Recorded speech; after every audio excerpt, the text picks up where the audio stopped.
लिखा हुआ जी he is elder than me, he is elder than me. सबसे पहली बात तो ये समझने की जरूरत है, हमें जानने की जरूरत है कि what is meant by Elder और ओल्डर। एल्डर और ओल्डर से क्या मुराद है?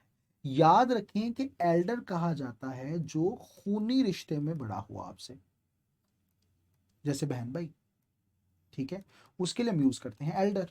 और ओल्डर यूज किया जाता है उसके लिए जो उम्र में आपसे बड़ा हो। क्लियर? इतनी बात याद रखेंगे आप, ये बात याद रहेगी आपको, भूलेंगे तो नहीं, ठीक है। अब पहले इतनी बात समझने के बाद अब जरा मजीद बात पे आते हैं, मजीद जरा समझते हैं अगली चीज को। वो ये है कि बेटा जो वर्ड होता है ना, जैसे मैंने आपको बताया था, senior, junior, inferior, superior,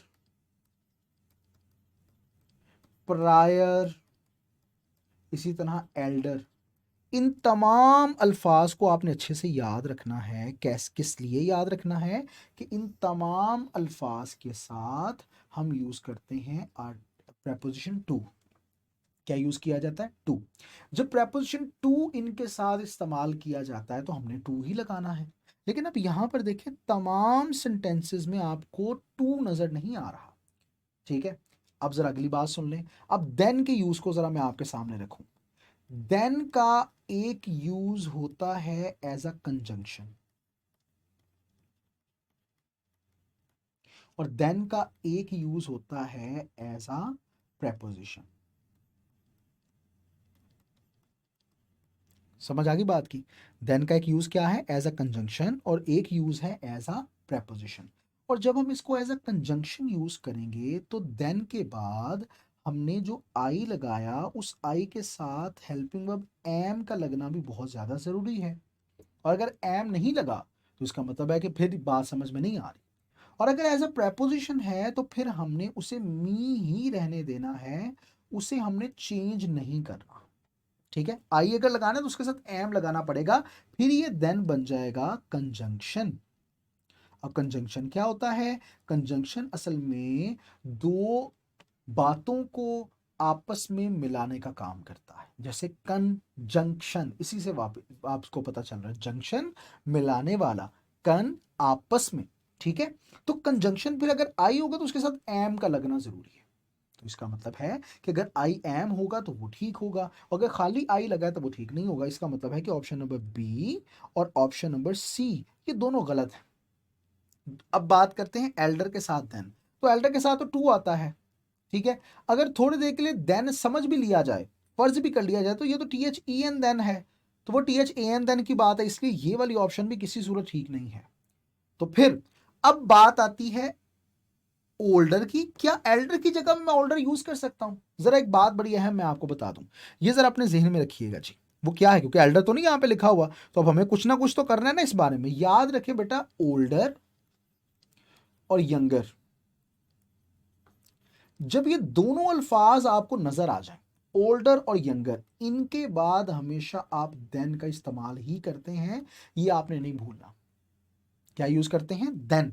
then का इस्तेमाल किया जाता है। तो इसलिए मैं एल्डर की जगह पे ओल्डर यूज कर सकता हूं, क्योंकि ओल्डर के साथ देन आता है, तो इसमें तो मसला भी कोई नहीं, और साथ निमी भी लिखा हुआ है, ठीक है। अच्छा, अब ये मुझे नहीं पता कि मैं खूनी रिश्ते की बात कर रहा हूं या खूनी रिश्ते के बगैर, तो यहां पे ओल्डर लिख दिया गया तो कोई कबाहत नहीं है इस चीज में। हो सकता है कि वो बड़े भाई की बात ना कर रहा हो, अब एल्डर कहना था, he is my elder brother, इस तरह भी यूज कर किया जा सकता है। लेकिन यहां पे देखें, ब्रदर का वर्ड तो नहीं है यहां पे किसी भी तरह से, तो इसलिए ये जो ऑप्शन है, ऑप्शन नंबर डी जो हमें नजर आ रही है, this is more appropriate, therefore it will be our answer. Done है बेटा? समझ आ गई? आइए अब आगे बढ़ते हैं, मजीद डिस्कस करते हैं। Next, I have many works to do. पहले जरा इस बात को समझ लें, इसको अंडरस्टैंड कर लें कि आखिर में ये वर्क्स का मतलब क्या होता है। वर्क्स का मतलब होता है बेटा जिंदगी भर के काम, जिंदगी भर के काम। When I am going to talk about lifetime achievements, it's mean I have to use works, otherwise I can not use word works at all. याद रखिए बात। अच्छा, वर्क की अगर बात करें जिसका मतलब होता है काम, क्या मतलब होता है जी? काम। तो इसे नाम दिया जाता है, this is actually uncountable noun. Uncountable का एक बड़ा आसान सा तरीका, ऐसे अल्फाज जिनकी जमा बन सके वो काउंटेबल, जिसकी जमा ना बन सके वो अनकाउंटेबल। और वर्क्स का मैंने बता दिया काम नहीं है, वो जिंदगी भर के काम, ठीक है। तो अनकाउंटेबल, तो या हमने क्या पढ़ा था एडवाइसेस वाले सेक्शन में कि एडवाइसेस कोई वर्ड नहीं होता, पीसीज ऑफ एडवाइस कह सकते हैं। अच्छा, दो तरीकाकार हैं। आप एक तो कह सकते हैं कि जनाब मच वर्क टू डू, और दूसरा कह सकते हैं pieces of work to do. अब जरा देखिए, देखते हैं इन ऑप्शंस में क्या कोई ऐसी ऑप्शन मौजूद है कि जो हमें बता सके कि क्या आएगा। I have too many works, नहीं टू मैनी की तो बात है, टी डब्ल्यू टू वाला जो यूज है वो तो मैंने आपको बता दिया किस सेंस में किया जाता है। टी डब्ल्यू टू और टू पीछे बता चुका हूँ, टू कोल्ड टू ड्रिंक, याद है ना। इस तरह आई हैव मच वर्क्स, अब ये तो वर्क्स लिखा हो, अगर वर्क होता तो वो ठीक होता, लेकिन यहाँ पे तो वर्क्स लिखा है इसलिए ये ऑप्शन भी ठीक नहीं है। इसी तरह I have many pieces of work to do, ये सही लग रहा है लेकिन ऑप्शन सारी पढ़नी है। आई have many pieces of works, अब फिर ये वर्क्स आ गया तो इसलिए ये भी ठीक नहीं है। Option number C is our right answer.